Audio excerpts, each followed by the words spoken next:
Some good defense. Jamal Lewis sitting out, 2-game suspension, replaced by Chester Taylor. And they like the way he looks. And, physically, Jamal Lewis is in a class by himself, but it's a big back. 21 carries, 89 yards. Baltimore only had 160 yards today.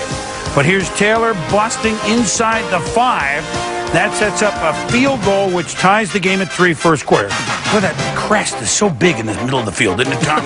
And then Bills run the screen. Deion Sanders, what screen pass? Prime time. Drew Bledsoe back to pass, but then, what did we say? Which defense scores more? Yeah, and you might have assumed it was going to be Baltimore. Chad Williams going to be the guy breaking up the play. And, this is something Deion has done his entire career. I'm around the football, and once I get it, I'm able to get it into the end zone. This is the best of what he does. This is prime time. He's still got the high step as well. So Michael's happy wherever he's watching from. Yes, 10-3 now Ravens. Kyle Bowler looking deep to Travis Taylor, who was back today. And again, the Ravens, shades of a few years ago, and make many big plays, but there's one. 47 yards, help sets up later at 3rd and goal. B.J. Sams, who's a return ace, now from scrimmaging for the touchdown, and it's 17-3 Baltimore. Ryan Lindell actually kicked the field goal, made it 17-6, end around. This time the Bills defense steps up, sniffs it out. 10-yard loss. So Buffalo in the game, boy, several times. 17-6, they're deep, but prime time. Drew Bledsoe forcing it into double coverage. Yeah, forcing it and throwing off his back foot as well, so he had no velocity on the football. Now here again, Tom, at the 4-yard line, Bledsoe. No, it's hit one Raven into Chad Williams, and he could go all the way. Almost. Molds pushing down after McGahee, by the way, gave up on the play. We noticed that. 93-yard return by Chad Williams. And then the next drive, which Buffalo held them to a field goal. Again, their defense doing all they can. Jonathan Ogden leaving the game with a pulled hamstring. It was a field goal after this. Bills had the ball again.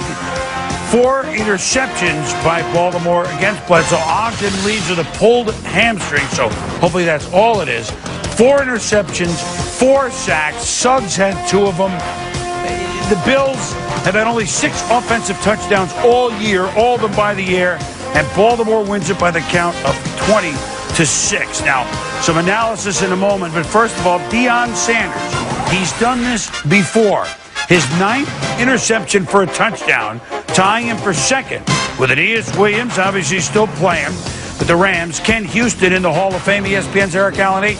Only Rod Woodson with 12 has more returns for touchdowns than Deion Sanders. And it is fun to watch Deion because as we look back, here's his last 4 going into today. The one before this was in '98 for the Cowboys. A punt return touchdown. And we remember this. Prime time. It was prime time on prime time, remember?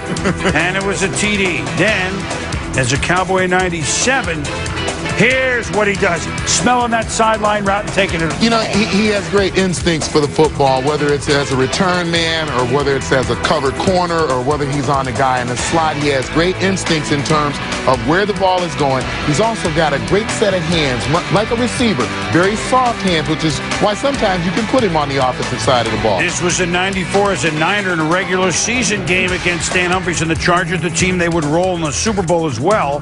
And against another one of his old, of course, he played for many a team. And against the Atlanta Falcons in '94, off Jeff George, and no one's going to catch him. 93 yards as he looks at his team, to the Falcon bench. He doesn't miss the moment. And then, of course, today, here's the tip, and gone. Wearing 37 for his age these days. And so 9 INT returns for touchdowns by Deion Sanders.